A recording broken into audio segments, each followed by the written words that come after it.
Hello students, आज आपकी कौन सी क्लास है बताइए। इकोनॉमिक्स का सेकंड क्लास है। और क्या प्रॉमिस किया था मैंने पिछली क्लास में, आज की क्लास में क्या कराएंगे, क्या किस टॉपिक से स्टार्ट करेंगे?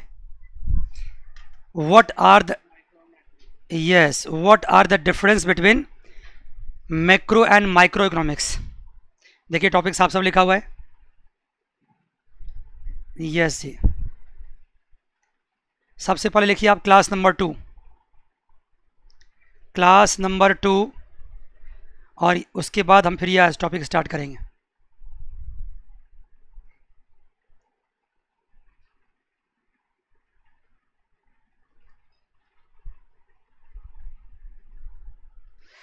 अब आप मुझे बताइए, कल मैंने कुछ पिछले क्लास में मैंने आपको कुछ माइक्रो बारे में बताया भी था। मैं एक साइड लिखता हूँ माइक्रो इकोनॉमिक्स,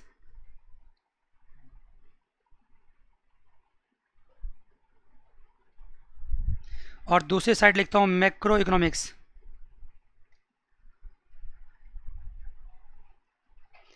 और उसके बाद मैं एक एक पॉइंट करके डिफरेंस बताते जाता हूँ और आपको समझाते भी जाता हूँ। आप जान लीजिए, मैंने बार बार कहा है कि इकोनॉमिक्स में समझने का, समझाने का बहुत ही इंपॉर्टेंट रोल है, लेकिन इक्वली इंपॉर्टेंट रोल है याद करने का, मगअप करने का। अगर आपको सिर्फ समझा हुआ है और आपने याद नहीं किया हुआ है तो आप एग्जाम में परफॉर्म नहीं कर पाएंगे। अच्छा, तो आपको क्या होना चाहिए, एक एक पॉइंट क्या रहना चाहिए, आपको याद भी रहना चाहिए। तो सबसे पहला डिफरेंस लिखिए आप, माइक्रो इकोनॉमिक्स स्टडीज लिखिए। मैं यहाँ शॉर्ट में लिखता हूँ आपको, माइक्रो इको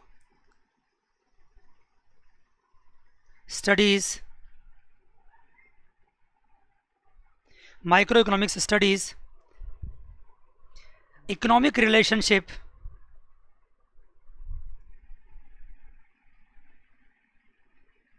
इकोनॉमिक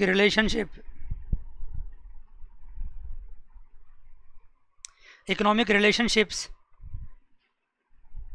और economic problems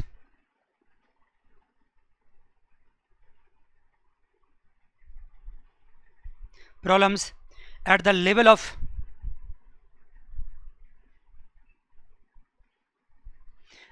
of individual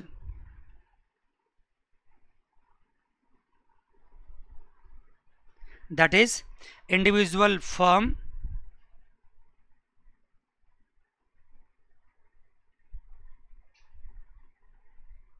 individual household, आवाज आ रही है,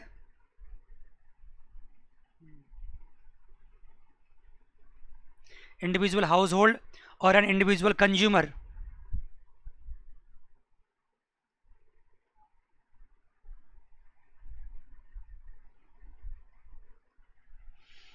इसका मतलब ये हुआ माइक्रो इकोनॉमिक्स जो होता है ना, वो इंडिविजुअली डील करता है, इंडिविजुअल प्रॉब्लम को सॉल्व करने की कोशिश करता है। क्या इंडिविजुअल मतलब, या तो एक इंडिविजुअल, एक सिंगल फर्म की बात कर लो, मान लो कोई XYZ कंपनी है, तो उस कंपनी की फर्म की प्रॉब्लम की बात करेगा, या मान लो मेरा घर है, तुम्हारा घर है, इसकी प्रॉब्लम की बात करेगा, या एक इंडिविजुअल कंज्यूमर है उसकी बात करेगा, या एक इंडिविजुअल इंडस्ट्री है उसकी बात करेगा। ये ओवरऑल इकोनॉमिक्स की बात नहीं करता है, ये इंडिया एज एन इकोनॉमिक की बात नहीं करता है, इकोनॉमी की बात नहीं करता है। ये एक पर्टिकुलर सेक्टर की बात करता है, पर्टिकुलर घर की बात करता है, पर्टिकुलर कंज्यूमर की बात करता है, पर्टिकुलर हाउस होल्ड की बात करता है, एंड पर्टिकुलर फर्म की बात करता है। मान गए जी, उनकी जो समस्याएं हैं उनको दूर करने की कोशिश करता है। जबकि मैक्रो इकोनॉमिक्स क्या करता है, लिखो वहां पे,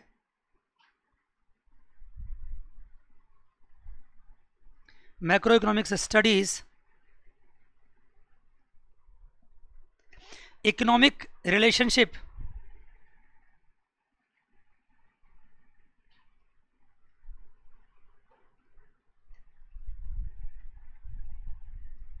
और इकोनॉमिक प्रॉब्लम, इकोनॉमिक रिलेशनशिप और economic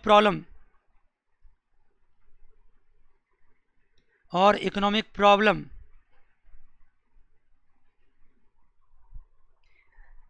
at the level of economy as a whole, at the level of economy as a whole,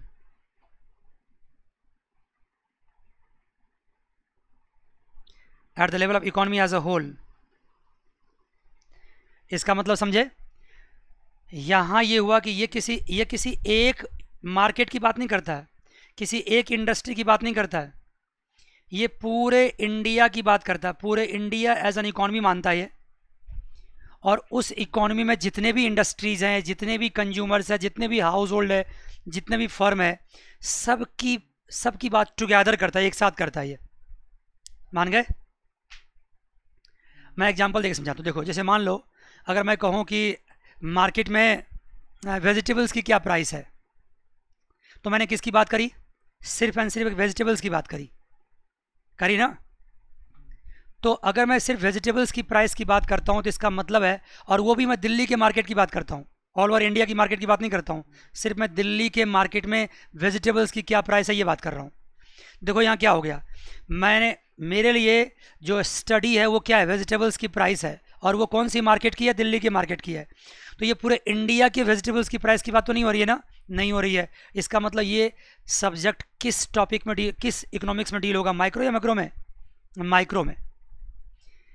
लेकिन अगर मैं कहूँ कि मैं इंडिया लेवल पे ओवरऑल प्राइस, एग्रीगेट प्राइस की बात करता हूँ, ना वेजिटेबल्स की ना क्लोथ्स की, तो फिर मैक्रो में आ जाएगा। इंडिया लेवल पे मैं ओवरऑल एग्रीगेट प्राइस की बात करता हूँ तो किस में आ जाएगा? मैक्रो में आ जाएगा।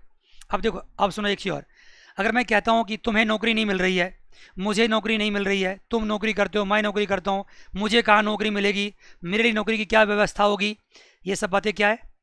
माइक्रो इकोनॉमिक्स की। क्योंकि मैं यहाँ पे किसकी बात कर रहा हूँ? तुम्हारी और हमारी।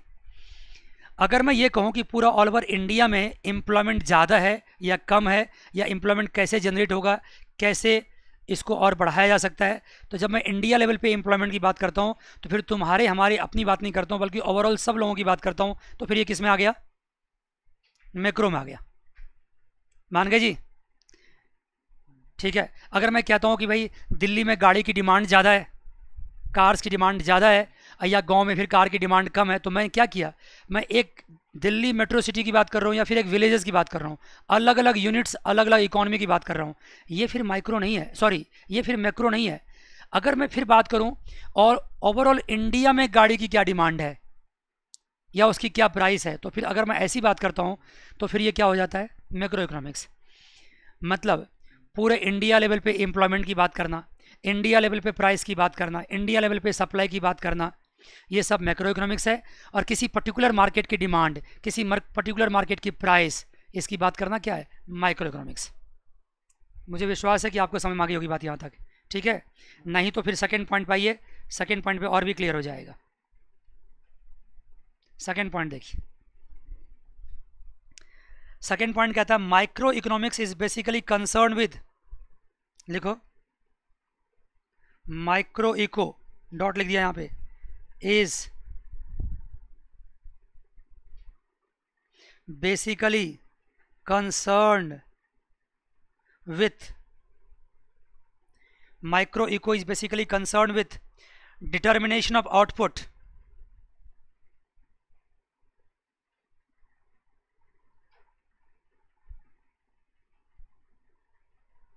determination of output and price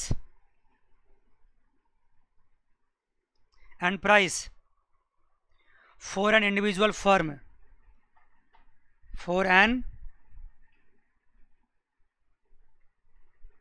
individual firm or industry, individual firm or industry. Accordingly,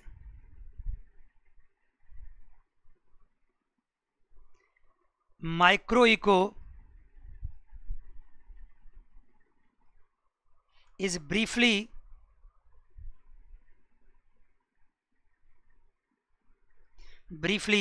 referred to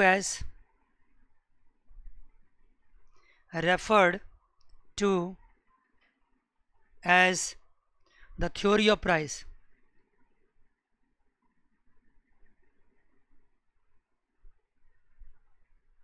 As the theory of price. पहले मैं दूसरा भी लिख लेता हूँ, फिर आपको साथ साथ इसको समझाऊंगा। Macroeconomics is basically concerned with macroeco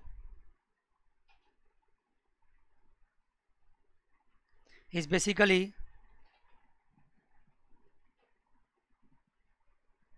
concerned with determination of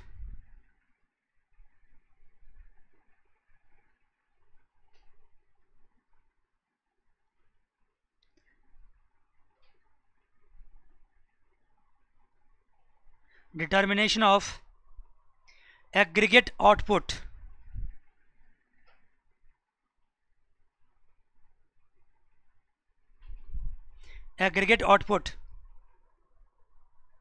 and general price level.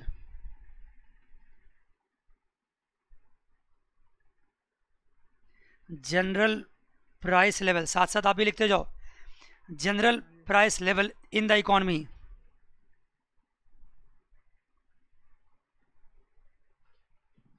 in the economy as a whole,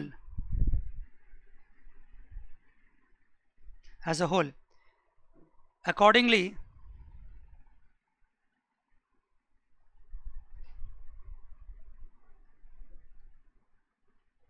macroeco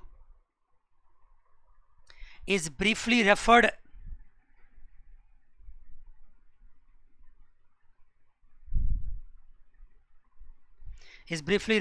as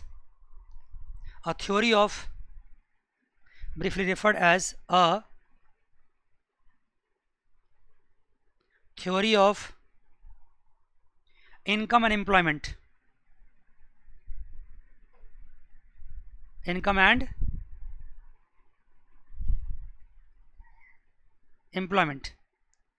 मतलब साफ सी बात है, इसको बोलते हैं theory of income and employment और इसको बोलते हैं थ्योरी ऑफ प्राइस।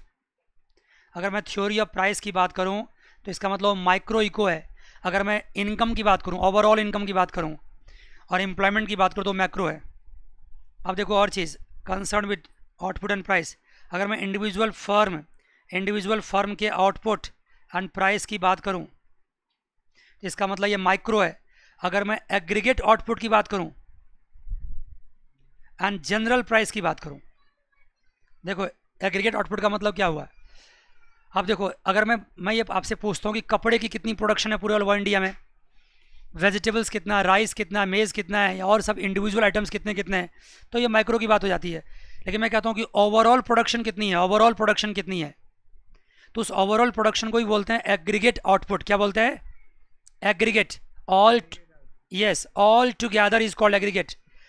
अगर मैं सारे आउटपुट की बात टुगेदर करता हूं तो वो एग्रीगेट आउटपुट है, और उनकी प्राइस भी अगर एक साथ बात करता हूं तो वो क्या कहलाएगा? General price level. बात समझ गए? ठीक है। अब मैं आपसे एक छोटी सी बात पूछता हूं, अगर मैं किसी वेजिटेबल प्राइस की बात करता हूं तो ये क्या माइक्रो की मैक्रो? माइक्रो है। अगर मैं कहता हूं कि पूरे ऑल ओवर इंडिया की जो ओवरऑल प्राइस लेवल है, अगर मैं ओवरऑल प्राइस लेवल की बात करता हूं तो वो मैक्रो इकोनॉमिक्स हो गया। Very good. सब कुछ अभी मत सीखो, कुछ कुछ आगे भी सीखते रहेंगे। आइए जी बच्चे, थर्ड पॉइंट पे आ जाइए। अब थर्ड पॉइंट देखिए, study of micro economics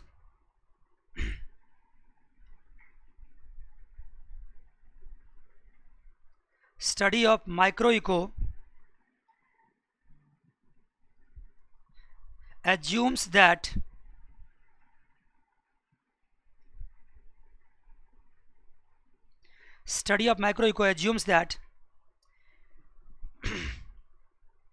macro variables remains constant.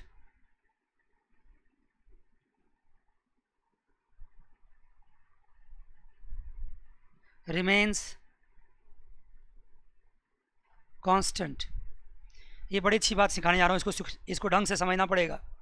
That is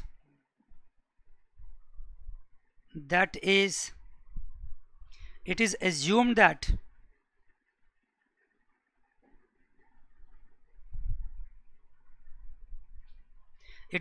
that aggregate output is given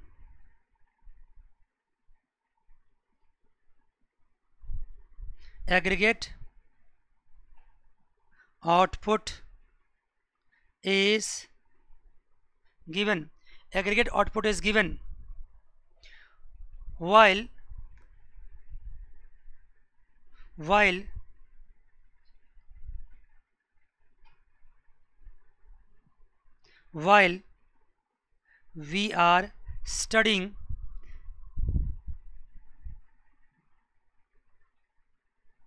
we are studying determination of output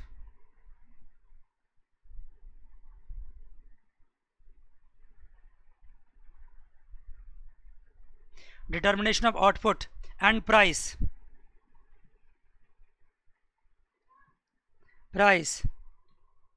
of an individual firm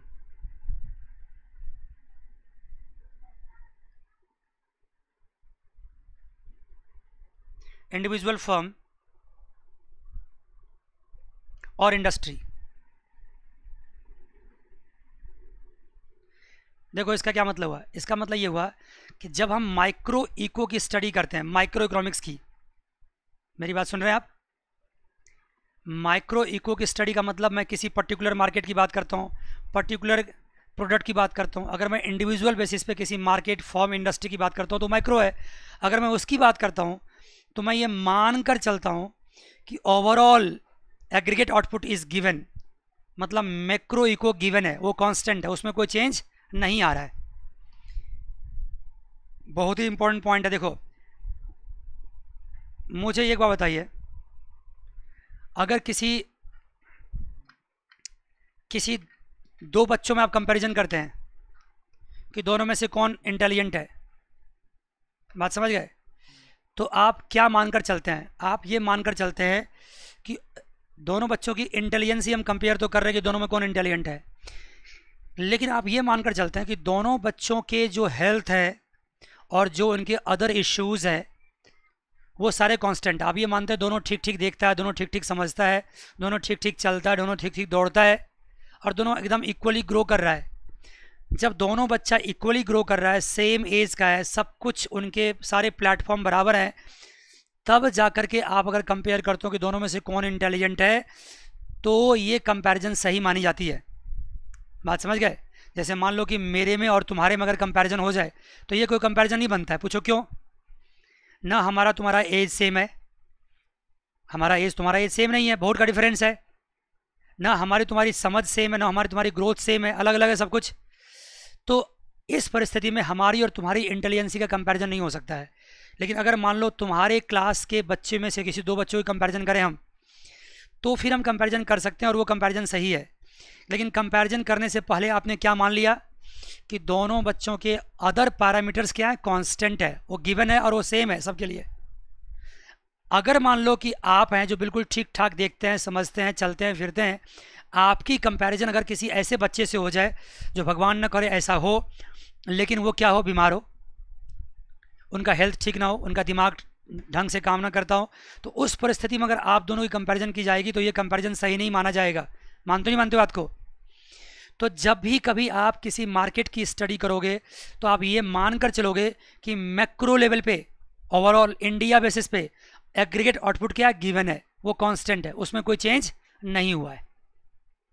ये बात सिर्फ यहाँ नहीं, ये बात आपको इकोनॉमिक्स पढ़ने के लिए हमेशा याद रखना पड़ेगा कि जब भी कभी किसी टू डेटाज का हम कंपैरिजन करते हैं तो हम ये मानकर चलते हैं कि rest all factors are constant.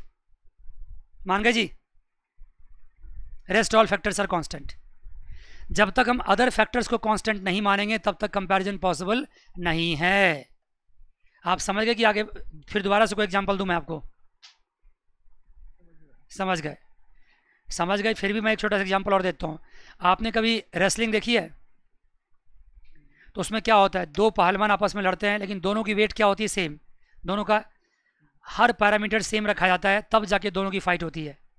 अगर किसी, और दोनों का सेक्स भी same, male male, female female, ऐसा नहीं कि मेल को फीमेल से लड़ा दिया जाता है और फीमेल को मेल से, हर पैरामीटर्स पे दोनों सेम होते हैं, तभी जाकर के दोनों की फाइट होती है और तभी जाकर दोनों का ये कंपैरिजन होता है कौन बेटर है कौन बेटर नहीं है। मतलब साफ सी बात है कि जब भी किसी दो इवेंट्स को आप कंपेयर करोगे, स्टडी करोगे, उसके बारे में जानकारी हासिल करोगे, तो ये तभी पॉसिबल है जब गिवन ऑल कंडीशंस क्या हो, रेस्ट ऑल कंडीशंस क्या हो, कांस्टेंट हो।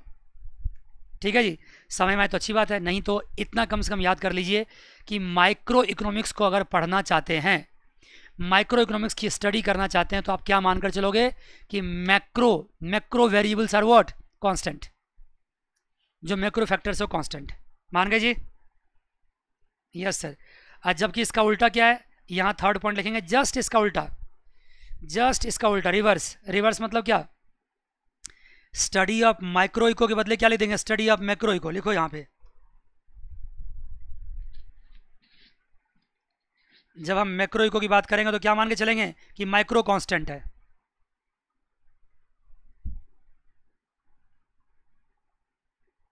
Study of macro economics assumes that, देखो अगर एक आप समझ गए ना तो डिफरेंट, तो दूसरा तो जस्ट इसका अपोजिट है। Assumes that micro variables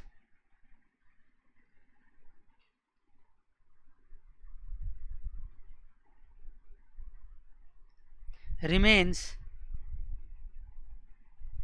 constant, micro variables remains constant, that is it is assumed that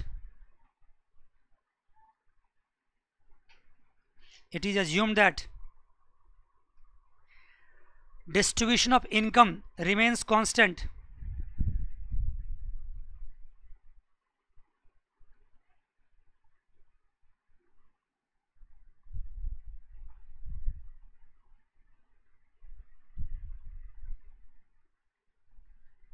distribution of income remains what, constant, when we are studying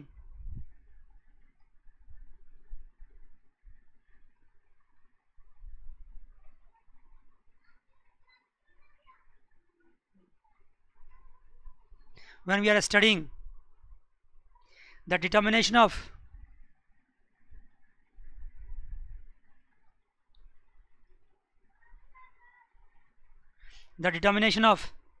aggregate output, determination of aggregate output, ये AO मतलब aggregate output होता है, and income level,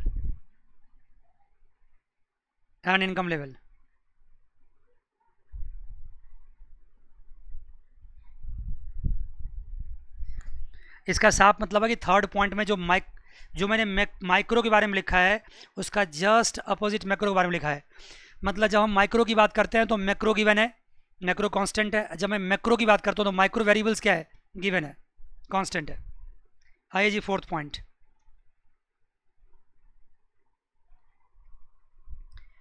market forces, देखो next point,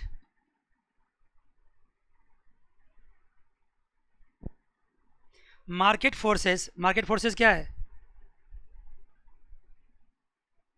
supply and demand. आगे चल के बताएंगे इसके बारे में, लेकिन अभी समझ लो, market forces, supply and demand plays a significant role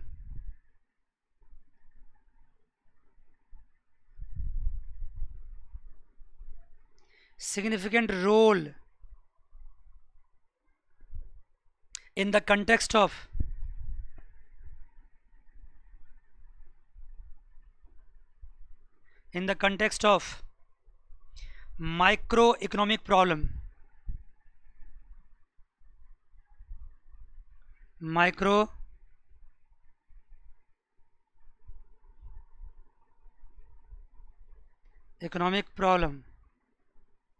in the context of microeconomic problems like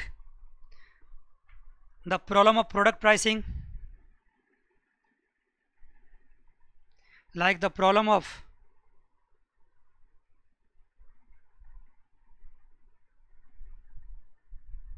product pricing, product pricing or factor pricing,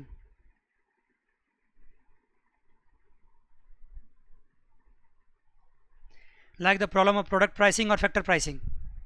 फिर से सुनो क्या है, मार्केट फोर्सेस, देखो इकोनॉमिक्स के लिए मार्केट फोर्सेस बहुत इंपॉर्टेंट होता है, डिमांड एंड सप्लाई। अभी आपको नहीं समझ में आएगा कि वो चैप्टर मैंने स्टार्ट नहीं किया है, लेकिन अभी मान लो आप, market forces, supply and demand plays a significant role in the context of microeconomic problem like the problem of product pricing and factor pricing. देखो प्रोडक्ट किसको बोलते हैं?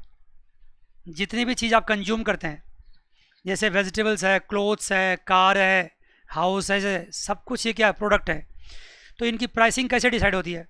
तुम सुनते होगे आज जब जो जो पेंडेमिक चल रहा है, अभी जो डिजीज चल रहे हैं मार्केट में, हर जगह ओवरऑल सोसाइटी में चल रहे हैं ना, तो इसमें तुमने क्या देखा होगा? बहुत सारे वेजिटेबल्स की प्राइस क्या हो गई? कम हो गया है, गिर गया, नीचे आ गया है, क्योंकि डिमांड कम हो गई उसकी।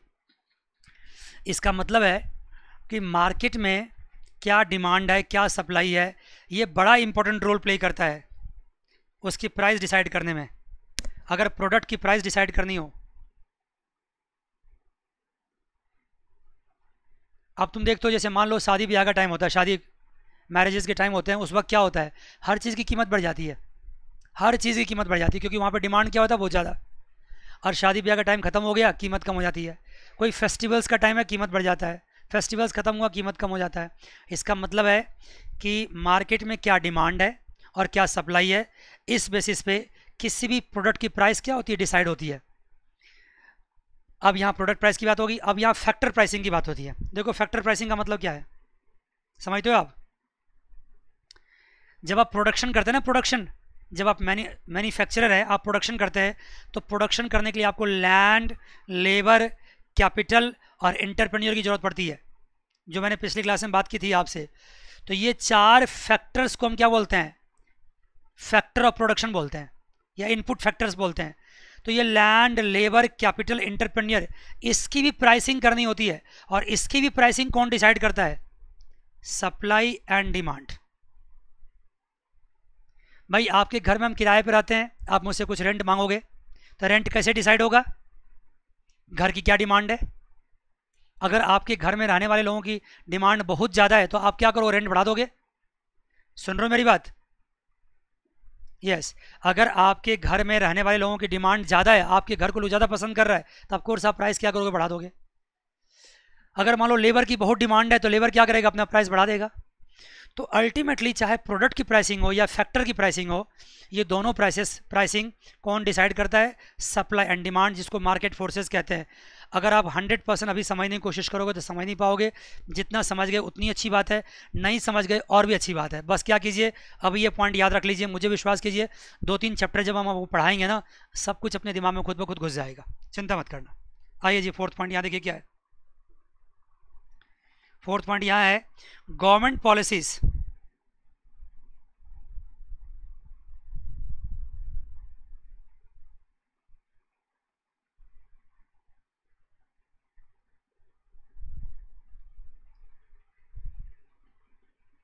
गवर्नमेंट क्या क्या पॉलिसी लेता है? या तो मॉनेटरी पॉलिसी होता है, और या क्या होता है? फिस्कल पॉलिसी होता है। मॉनेटरी पॉलिसी या fiscal policy, government policy, monetary policy या fiscal policy play a significant role, play a significant role in the context of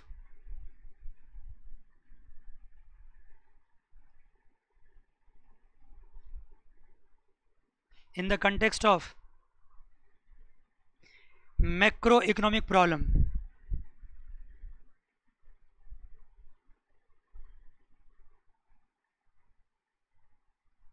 Macroeconomic problems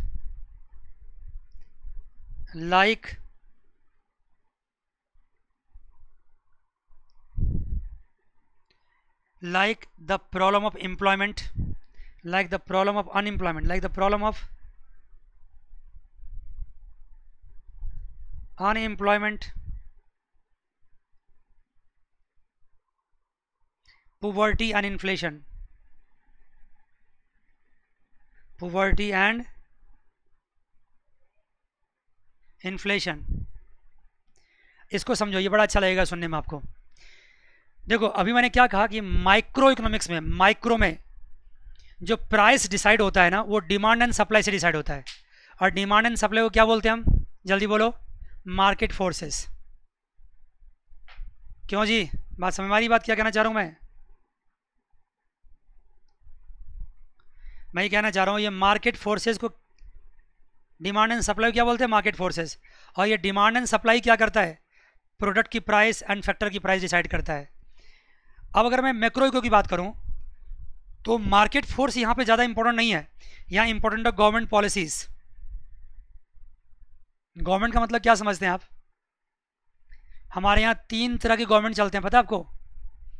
central level पे सेंट्रल गवर्नमेंट, स्टेट लेवल पे state government, और municipality level पे या गांव level पे क्या? Municipal corporation. सुना होगा आपने शायद। आपका दिल्ली बेस्ट एग्जाम्पल है। यहाँ तीनों सरकार एक साथ चलती है, सेंट्रल गवर्नमेंट भी, स्टेट गवर्नमेंट भी एंड म्यूनिसिपल कॉरपोरेशन भी। इतनी सारी सरकारें दिल्ली में कि यहाँ कोई काम ढंग से हो ही नहीं पाता है। बात सुन रहे हो? आपने सुनता होगा, टीवी पर न्यूज़ देखते होगे ना, कि इतनी सरकारें हैं यहाँ पे, काम ऐसे ऐसे सरकारों में बटा हुआ है, ऐसे जाल बना हुआ है कि कोई भी काम ढंग से नहीं हो पाता है। एक सरकार दूसरे पर दोष लगाता है और दूसरा तीसरे पर आरोप लगाता है, ये चलता रहता है। ये मजाक की बात हो गई, अब वापस मुड़िए। गवर्नमेंट पॉलिसीज बहुत इंपॉर्टेंट रोल प्ले करता है। गवर्नमेंट क्या डिसीजन लेता है? Monetary policy. अभी आप नहीं समझ पाओगे, मैं फ्रैंकली बोलता हूँ, लेकिन फिर भी मैं कोशिश करता हूँ। आपने क्या आरबीआई का नाम सुना है? आरबीआई का मतलब होता है रिजर्व बैंक ऑफ इंडिया। सुना है क्या? आपको आवाज़ जा रही है कि नहीं जा रही है? आ रही है। तो रिजर्व बैंक ऑफ इंडिया एक संस्था है। आपको जब मैक्रो इको पढ़ाएंगे इसके बारे में काफ़ी बात होगी, इस पर काफ़ी आपको जानकारी मिलेगी। तो ये रिजर्व बैंक ऑफ इंडिया है जो हमारे मार्केट में मनी क्या करता है? सप्लाई करता है। मनी की सप्लाई को बढ़ाता भी है और मनी की सप्लाई को कम भी करता है। मनी को प्रिंट भी करता है। आपने कभी सोचा है कि जो मनी आप यूज़ करते हो, जो करेंसी आपके हाथ में होता है, ये करेंसी कहाँ से छप के आता है? ये करेंसी अल्टीमेटली आरबीआई छापती है।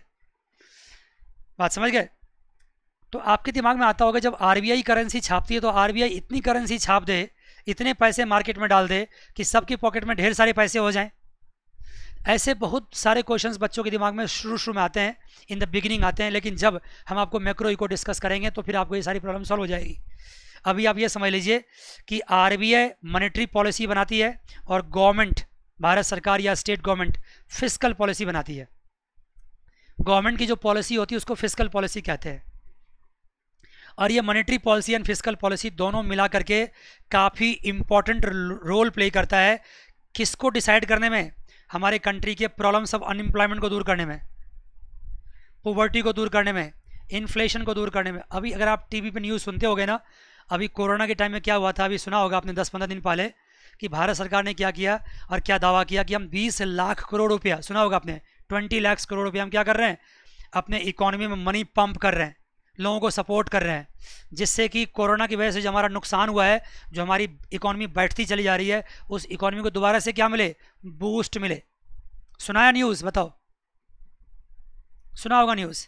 आजकल तो इतने न्यूज़ फेसबुक पे आते हैं, व्हाट्सएप पे आते हैं, टीवी पे आते हैं कि आप नहीं भी सुनना चाहो तो भी सुन जाते हैं लोग। तो ये 20 लाख करोड़ रुपया किसने दिया? क्या मैंने दिया? क्या तुमने दिया? पॉसिबल ही नहीं है, दे ही नहीं सकते हैं। अल्टीमेटली किसने दिया? भारत सरकार ने दिया। तो इसी को बोलते हैं क्या? Fiscal policy. इसी को फिस्कल पॉलिसी बोलते हैं। जब भी कभी हमारी इकोनॉमी डाउन जाती है तो भारत सरकार मनी पंप करता है। लेकिन ऐसी बहुत सारी बातें हैं, अभी इस लेवल पे हम आपको समझा नहीं सकते हैं। बस इतना समझ लो कि मैक्रो इकोनॉमिक में जो प्रॉब्लम्स होती है, किसकी प्रॉब्लम्स? अनएम्प्लॉयमेंट की, पॉवर्टी की, इन्फ्लेशन की, ये सारे प्रॉब्लम्स को दूर करने के लिए गवर्नमेंट पॉलिसीज बनाती है। मान गए जी? पक्की बात? राइट। अब आगे बढ़ने से पहले मैं एक दो छोटी छोटी बात आपसे पूछना चाहता हूँ। बताइए, माइक्रो इको में कौन सी फोर्सेज है जो ज़्यादा इंपॉर्टेंट रोल प्ले करता है? बोलो, माइक्रो इको में। आप जवाब नहीं दे रहे, मुझे बहुत बुरा लग रहा है। माइक्रो इको में कौन सी फोर्सेज हैं जो ज़्यादा इंपॉर्टेंट रोल प्ले करता है? Market forces. और मार्केट फोर्सेज क्या है? Demand and supply. और इस डिमांड एंड सप्लाई से हम क्या डिसाइड करते हैं? प्रोडक्ट की प्राइसिंग या फैक्टर की प्राइसिंग। दूसरी बात, मुझे बताओ कि मैक्रो इको में सबसे इंपॉर्टेंट रोल कौन प्ले करता है? बताओ। Government policies. और गवर्नमेंट पॉलिसीज क्या है? Monetary policy and fiscal policy. और इससे कौन सी प्रॉब्लम दूर होती है? अनएम्प्लॉयमेंट की, पॉवर्टी की, इन्फ्लेशन की। इन्फ्लेशन मतलब होता है महंगाई, पॉवर्टी मतलब होता है गरीबी, अनएम्प्लॉयमेंट मतलब होता है अनएम्प्लॉयमेंट। मुझे नहीं पता क्या अनएम्प्लॉयमेंट मतलब क्या होता है, हिंदी में क्या बोल सकते हैं इसको? नहीं, अनएम्प्लॉयमेंट का हिंदी मतलब हुआ अरोजगार, कुछ जो काम नहीं, जिसको काम नहीं मिलता है। मुझे ऑफ कोर्स हिंदी इसका पता है, लेकिन मुझे दिमाग में भी क्लिक नहीं कर रहा है। अनएम्प्लॉयमेंट का बेरोजगार, सॉरी बेरोजगारी, अनएम्प्लॉयमेंट हुआ बेरोजगारी, पॉवर्टी हुआ गरीबी, और इन्फ्लेशन क्या हुआ महंगाई। इनको दूर करने के लिए गवर्नमेंट को पॉलिसी लेना पड़ता है। लेकिन मैं जानता हूँ एक बात कहूँ आपको, अगर आप अभी इस लेवल पे पूरा समझ नहीं पा रहे हैं तो कोई तकलीफ की बात नहीं है। अभी कैसे समझ पाओगे? दूसरी क्लास में ले रहा हूँ, दूसरी क्लास में आप फैक्टर प्राइसिंग समझ जाओगे, प्रोडक्ट प्राइसिंग समझ जाओगे। कैसे पॉसिबल है बच्चे? देखो मैंने क्या किया, मैंने बहुत टाइम दिया किस पे, माइक्रो के डिफरेंस बताने में। क्यों सर इतना टाइम क्यों दिया? क्योंकि बच्चे जानते हो ये बेसिक्स है।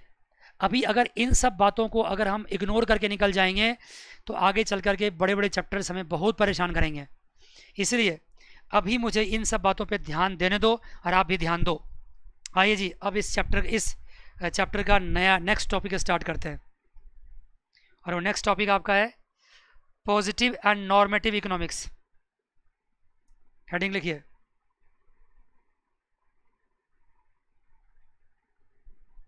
पॉजिटिव एंड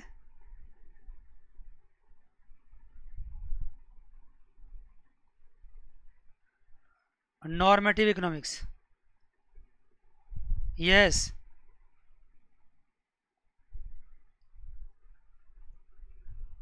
क्या बोलो, दोबारा बोलो। हाँ ठीक है, तो आइए जी, पॉजिटिव एंड नॉर्मेटिव इकोनॉमिक्स। देखो जी, मैं इसके बारे में नोट्स आपको बाद में लिखाऊंगा, पहले मैं इसका कुछ एग्जांपल देके आपको समझाना चाहता हूँ पॉजिटिव इकोनॉमिक्स क्या होता है।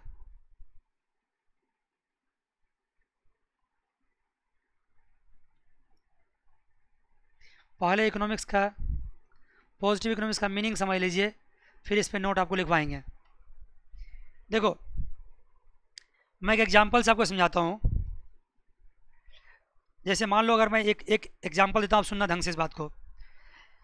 पहला एग्जांपल दे रहा हूँ मैं आपको। On the eve of independence poverty in India affected larger percentage of population than now, it is the observation related to the past. तो क्या कहना चाहते हो, इसका मतलब क्या हुआ? देखो हमारा इंडिपेंडेंस कब हुआ है? 1947 में, और आज कौन सा ईयर है? 2020। ये एग्जाम्पल ये था कि उस समय में पॉवर्टी ज़्यादा थी, पॉवर्टी वॉज मोर। आज क्या है? Poverty is less. समझ रहे हो? देखो कहोगे सर कैसे? ऑफ कोर्स 1947 का डेटा मौजूद है, उसके सारे रिकॉर्ड्स अवेलेबल है, और 2020 का भी डेटा मिल जाएगा बहुत जल्दी आपको। अगर मैं 2020 यहाँ से हटा देता हूँ, अभी डेटा नहीं बना होगा पूरा, तो मैं ले लेता हूँ 2019 मान लो, इसका डेटा तो है आपके पास। तो ये डेटा को कंपैरिजन करके आप ये कह सकते हो कि 1947 में पॉवर्टी ज़्यादा थी और आज पॉवर्टी क्या है? कम है। बात समझ गए? दूसरा एग्जांपल देखो, बस एक बात समझना कि ये जो मैंने अभी कंपैरिजन किया 1947 का, ये है पास्ट इवेंट्स। मान गए जी? आइए दूसरा एग्जांपल लेता हूँ, अब फिर मैं तीनों एग्जांपल को कंपेयर भी करूँगा। 3 एग्जांपल लेना मुझे। 22% population in India is absolutely poor. 22% population in India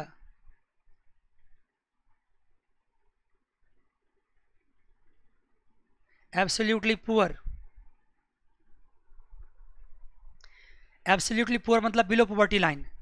अब देखो ये क्या बात कर रहा है? ये इज की बात कर रहा है। देखो इज मतलब क्या? आज की बात कर रहा है।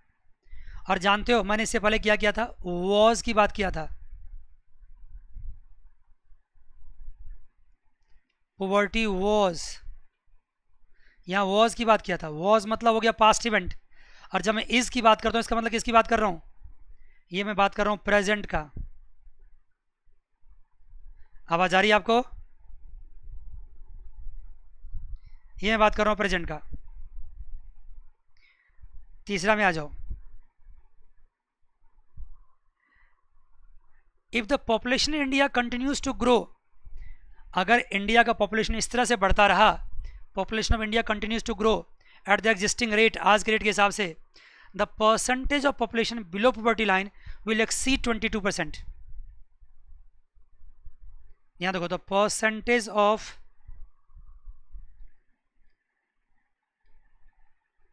Population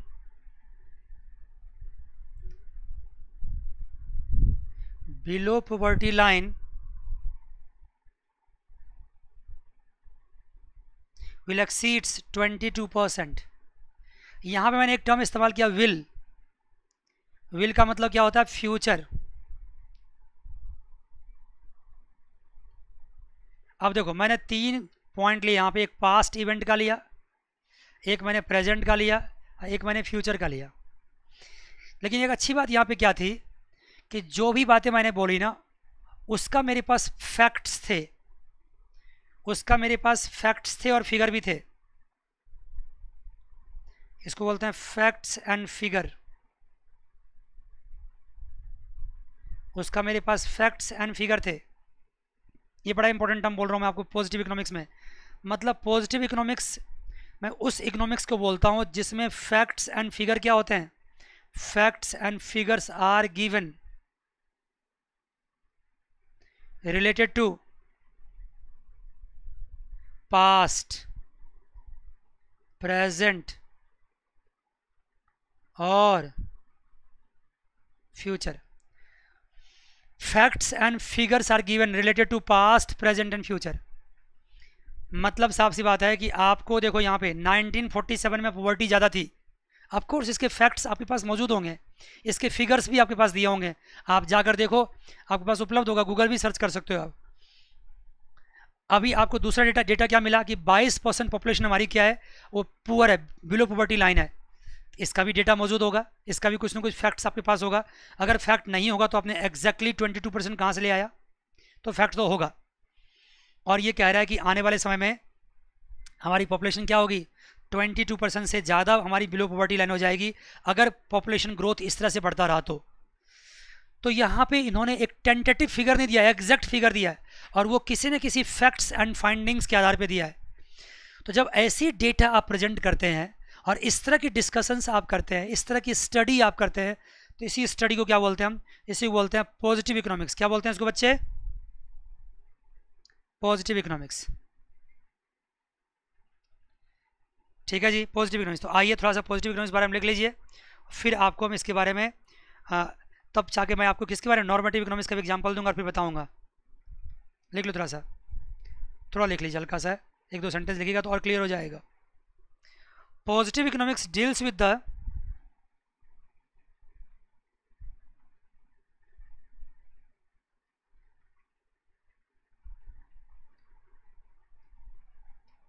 positive economics deals with the economic issues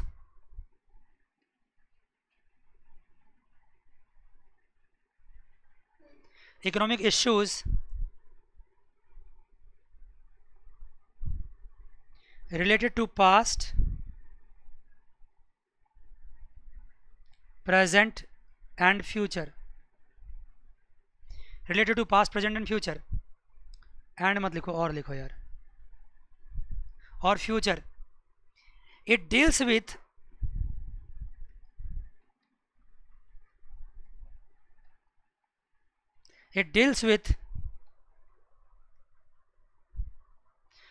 such economic situations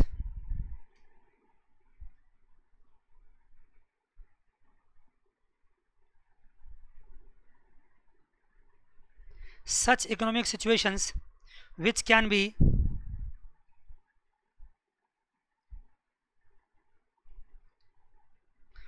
studied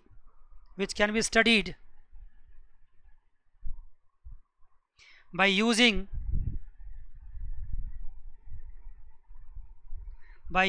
facts and figures.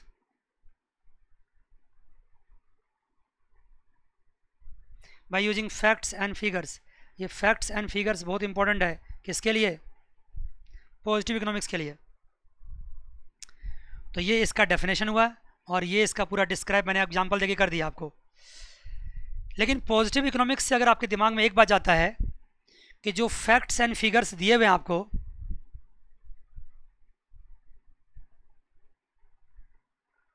मैंने ऑफ कोर्स ये कहा कि positive economics based on what, facts and figures होते हैं। आपके पास कुछ ना कुछ फैक्ट्स और कुछ ना कुछ फिगर्स गिवन होंगे, तभी इसको क्या कहा जाएगा, पॉजिटिव इकोनॉमिक्स। लेकिन एक बात और जानना जरूरी है, ये मत समझना कि ये फैक्ट्स एंड फिगर्स हमेशा ट्रूथ ही होंगे। दीज मे बी ट्रू और मे बी व्हाट, फॉल्स। ये ट्रू भी हो सकता है और फॉल्स भी हो सकता है। मैंने फैक्ट्स एंड फिगर्स का मतलब ये नहीं कहा कि ये सच्चा और झूठा है। मैंने कहा कि हर इंसान क्या करता है, अपने तरीके से एक डेटा तैयार करके आपके सामने प्रेजेंट करता है, वो उसका फैक्ट्स हो गया और उसका फिगर हो गया। अब वो डेटा उसका सही है या गलत है, ये तो अलग बात है। तो पॉजिटिव इकोनॉमिक्स में फैक्ट्स एंड फिगर्स होते हैं, ये बात तो सच है। लेकिन ये भी बात सच है कि वो फैक्ट्स एंड फिगर्स क्या हो सकता है, सही भी हो सकते हैं और गलत भी हो सकते हैं। लेकिन जैसे मान लो एग्जांपल देता हूँ, मैं कहता हूँ कि आज भारत की पॉपुलेशन ना 100 करोड़ है, तुम कहते हो नहीं भारत की पॉपुलेशन 120 करोड़ है ना। मेरे पास कुछ डेटा उसको प्रेजेंट दिखाने के लिए, तुम्हारे पास भी कुछ डेटा है। अब हम दोनों में से कोई एक ही सही होगा, या हो सकता है दोनों गलत हो। तो उस फैक्ट्स एंड फिगर्स को जज किया जा सकता है, स्टडी किया जा सकता है, अब फिर उसको पता लगाया जा सकता है कि वो गलत या सही है। लेकिन पॉजिटिव इकोनॉमिक्स तभी पॉजिटिव इकोनॉमिक्स है जब उसके सपोर्ट में कोई ना कोई फैक्ट्स एंड फिगर्स क्या करते हैं, आप प्रेजेंट करते हैं, प्रोड्यूस करते हैं। अदरवाइज वो पॉजिटिव इकोनॉमिक्स नहीं है। अगर मैं कहता हूँ कि भारत की पॉपुलेशन तो बहुत बढ़ती चली जा रही है, या भारत की पॉपुलेशन तो बहुत घटती चली जा रही है, कुछ भी ऐसा बोलता हूँ, या भारत सरकार को ऐसा करना चाहिए, ये काम करना चाहिए तो पॉपुलेशन कम हो जाएगी, या ये काम करना चाहिए तो पॉपुलेशन बढ़ जाएगी, यहाँ पे मैं कोई फैक्ट्स एंड फिगर्स प्रेजेंट नहीं कर रहा हूँ, यहाँ मैं गवर्नमेंट को सजेशन दे रहा हूँ। अगर मैं गवर्नमेंट को सजेशन देता हूँ, या कोई सजेशन या कोई थ्योरी लिखता हूँ, या कोई मॉडल प्रोड्यूस करता हूँ, कोई फैक्ट्स एंड फिगर्स मेरे पास नहीं है, मैं अपने तरफ से कोई मॉडल प्रोड्यूस करता हूँ, तो इसका मतलब क्या है कि वो कौन सी इकोनॉमिक्स हो गई, वो हो गई आपकी नॉर्मेटिव इकोनॉमिक्स। अभी इसके बारे में बात करेंगे, लेकिन मैंने पॉजिटिव इकोनॉमिक्स को डिस्टिंग्विश करने के लिए एग्जांपल दिया था आपको। देखिए जी, इसका मतलब ये हुआ कि पॉजिटिव इकोनॉमिक्स को डिस्कस करने के लिए, पढ़ने के लिए आपको जानते हो क्या होना होता है, इसके लिए व्हाट वाज, आपको 3 टर्म याद रखना पड़ेगा। पॉजिटिव इकोनॉमिक्स सिखाता है आपको what was, what is and what will be, present, past and futures, ये 3 बातें सिखाता है। ठीक है जी, तो आइए कुछ कैरेक्टरिस्टिक्स इसका देखते हैं और तब जाके आगे बढ़ेंगे। लिखिए, characteristics of positive statement, positive economics. Characteristics of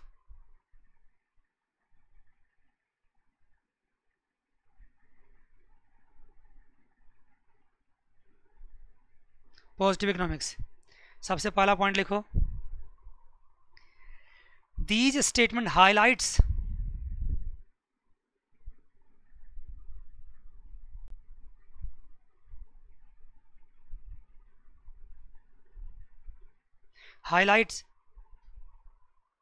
these statements highlight the nature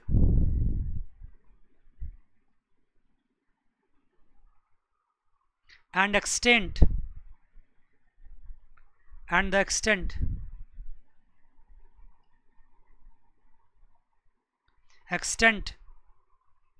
of economic problems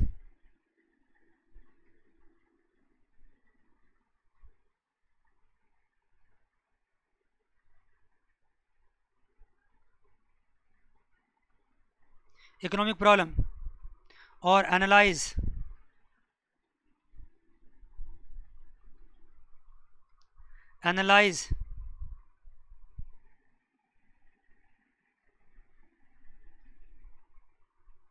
the economic behavior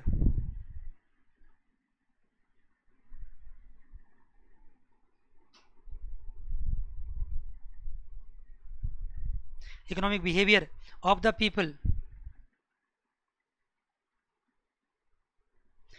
related to present, past और फ्यूचर। इसकी पहले कैरेक्टरिस्टिक्स है, फिर से पढ़ता हूँ, देखो क्या। दीज स्टेटमेंट, जो पॉजिटिव स्टेटमेंट्स या पॉजिटिव इकोनॉमिक्स के स्टेटमेंट्स होते हैं, पॉजिटिव इकोनॉमिक्स के जो स्टेटमेंट्स होते हैं वो क्या कहलाते हैं? These statements highlights the nature and the extent of economic problem और analyse the economics behaviour of the people related to past present और फ्यूचर। मतलब इसमें जितने भी स्टेटमेंट्स होते हैं वो इकोनॉमिक प्रॉब्लम को हाईलाइट करते हैं किसी भी इकोनॉमी से जुड़ा हुआ, और वो किससे रिलेटेड होता है? या तो पास्ट होता है, जैसे 1947 का एग्जांपल दिया था, या प्रेजेंट होता है, या फ्यूचर होता है। Second point, these statements are based on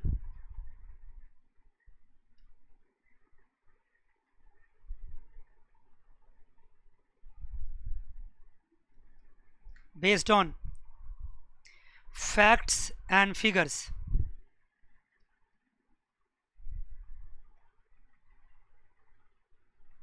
Facts and figures related to present, past or future. Third point, these statements are verifiable for truth.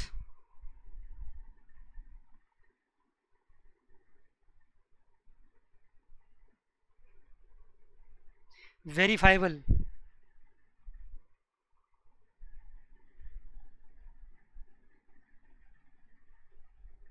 for truth, मतलब जो भी फैक्ट्स एंड फिगर्स आपके पास है उसको आप वेरीफाई कर सकते हैं और तब ये पता लगा सकते हैं कि ये ट्रू है या अनट्रू है, वेरीफाई किया जा सकता है।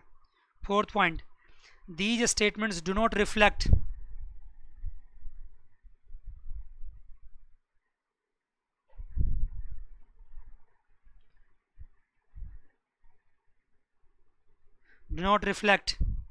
any value judgment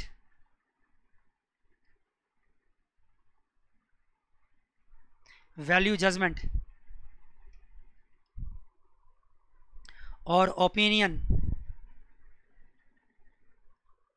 of the economists.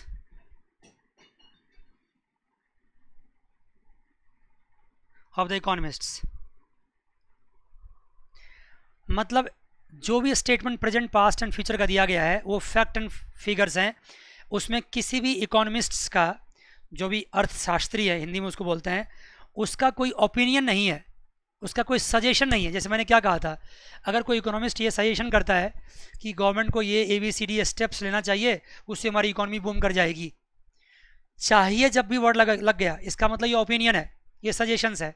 और जब भी ओपिनियन और सजेशन आ गया इसका मतलब वो नॉर्मेटिव इकोनॉमिक्स हो गया, नॉर्मेटिव इकोनॉमिक्स।